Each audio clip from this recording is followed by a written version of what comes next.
नमस्कार, मैं डॉक्टर पीयूष द्विवेदी फिर से आपके सामने दूसरा सीरीज़ लेके यहाँ पे हम लोग बताएंगे इसके प्रिवेंशन क्या है कोरोना वायरस के।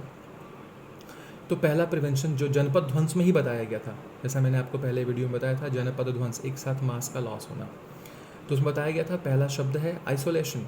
वहाँ पे संस्कृत में लिखा गया है कि ऐसे घर में रखना चाहिए जो साफ़ सुथरा हो, सेफ़ हो, अलग से हो, उसके अंदर आराम से रहना चाहिए, बाहर नहीं निकलना है। तो फर्स्ट इज़ आइसोलेशन। दूसरा बताया गया था सदवृत्त।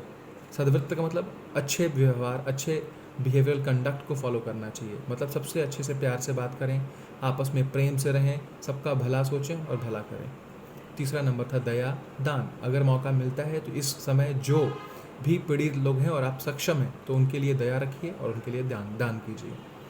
चौथा नंबर बताया गया था कि इस स्थिति में आपको हमेशा उष्ण जल का पान करना चाहिए। देखिए, अभी सभी लोग मॉडर्न साइंस से लेकर सभी जो भी आप बहुत सारे वीडियो देखते हैं, कोई वहाँ से आए थे, कोई चाइना में रहते थे तो उसने बोला गर्म पानी। ये 5000 साल पहले से किताबों में लिखा है कि जब जनपद ध्वंस होगा तो सबको उष्ण जल का पान करना चाहिए, गर्म पानी पीना चाहिए थ्रू आउट द ड्यूरेशन। उष्ण जल का पान करने से क्या फ़ायदा होगा ये भी लिख दिया था, जैसे दोष पाचन, मतलब आपका जो कारण है जो भीतर गया है वो पच जाएगा, वो डाइजेस्ट हो जाएगा।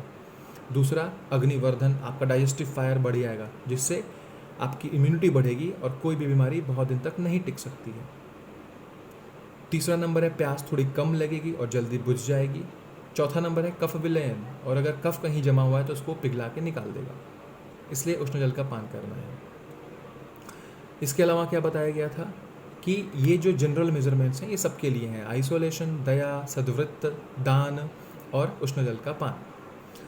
इसके बाद स्पेसिफिक अगर मैं आपको कुछ बताऊं उपाय के तौर पे जो आप लोग कर सकते हैं घर में, सभी लोग कर सकते हैं, हर वर्ग के लोग कर सकते हैं। तो पहला नंबर है, हमारे आयुर्वेद में 3 विधियां हैं जो किसी भी बीमारी से लड़ने के लिए, उसको रोकने के लिए और उसको ठीक करने के लिए बनाई गई हैं। पहला नंबर है आहार, दूसरा नंबर है विहार और तीसरा नंबर है औषध। तो पहला बोलते हैं हम लोग आहार। आहार में आप पहले ये जान लीजिए कि क्या नहीं खाएंगे। तो जितनी भी ठंडी चीज़ें हैं वो नहीं खाएंगे, क्योंकि वैसे भी ये बसंत ऋतु क्रॉस कर रहा है और हमारे ऋतुचर्या के हिसाब से इसमें कफ से जुड़ी हुई बीमारियां बहुत होती हैं। तो नॉर्मली भी ये सीज़न ऐसा टाइम है जहाँ पे कफ एंड कोल्ड होता है।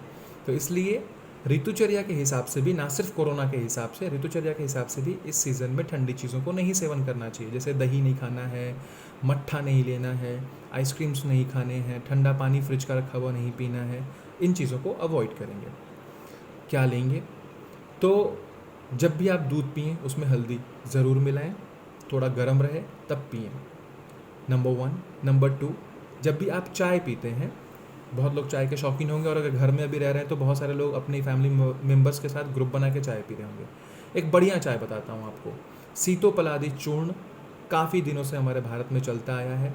सर्दी, खांसी, राजक्षमा मतलब टीबी, इन सब की ज़ोरदार दवा है। साथ में इसमें बहुत सारे कैल्शियम भी मिलते हैं, ताकत भी देता है, पेट के लिए भी बहुत अच्छा होता है और विशेषकर ये कफ की बीमारियों के लिए ज़ोरदार होता है। अच्छी बात यह है कि जब भी आप चाय बनाएं, हर इंसान के लिए उसके चाय में 2 चुटकी सिर्फ सीतोपलादी चूर्ण डाल दीजिए। बहुत सस्ती मिलती है, हर जगह मिलती है। अगर आप इसका कॉम्पोजिशन अपने गूगल पे डाल के देखिएगा तो बहुत साधारण सा है, आप उसको घर में भी बना सकते हैं। तो सब लोग अपने चाय में 2 चुटकी सीतोपलादी चूर्ण डालिए, जब भी चाय पीते हैं उसको पीजिए।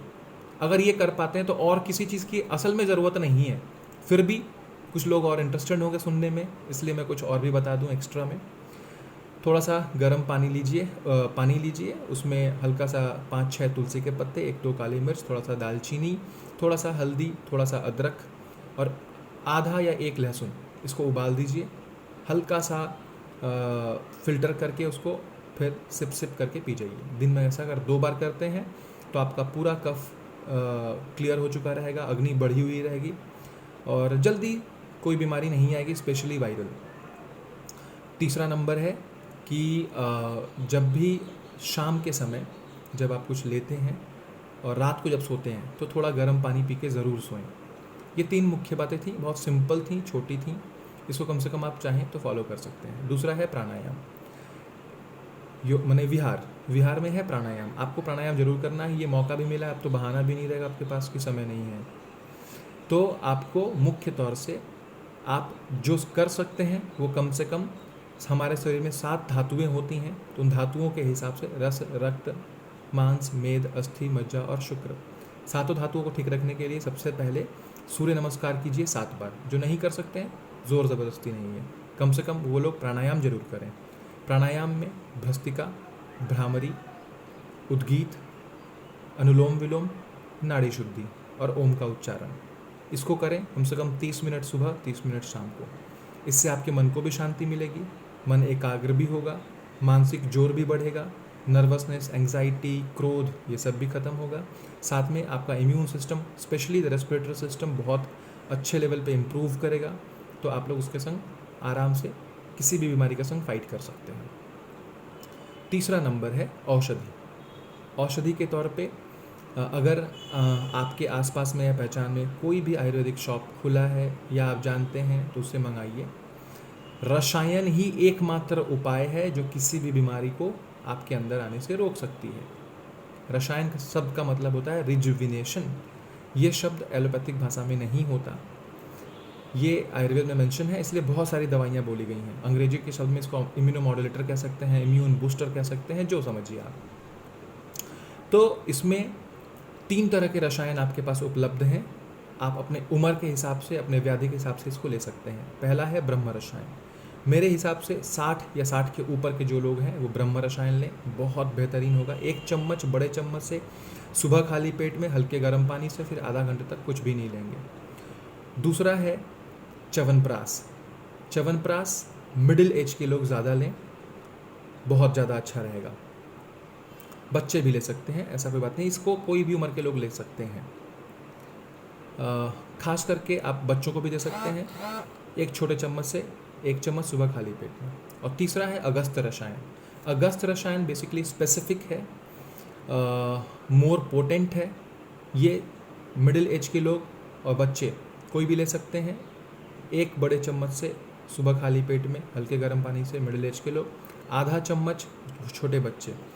क्यों बोला कि मोर पोटेंट है? च्यवनप्राश और अगस्त रसायन ये दोनों ही बहुत अच्छी दवाइयाँ हैं। च्यवनप्राश बल्कि थोड़ा ऊपर का दवा है, लेकिन इसलिए बोला क्योंकि च्यवनप्राश में कुछ ऐसे द्रव्य हैं जिनका जोर बहुत ज़्यादा था, जिनकी वजह से ही च्यवनप्राश इतना श्रेष्ठ है। बट दुर्भाग्यवश उसमें जो मेन इंग्रेडिएंट थे, जिनका जोर बहुत ज़्यादा था, जिनमें बहुत ज़्यादा पावर या शक्ति थी, वो अब उपलब्ध नहीं है, वो प्राय लुप्त हो चुके हैं। तो उसके बिना ही दवाइयाँ बनानी पड़ती हैं।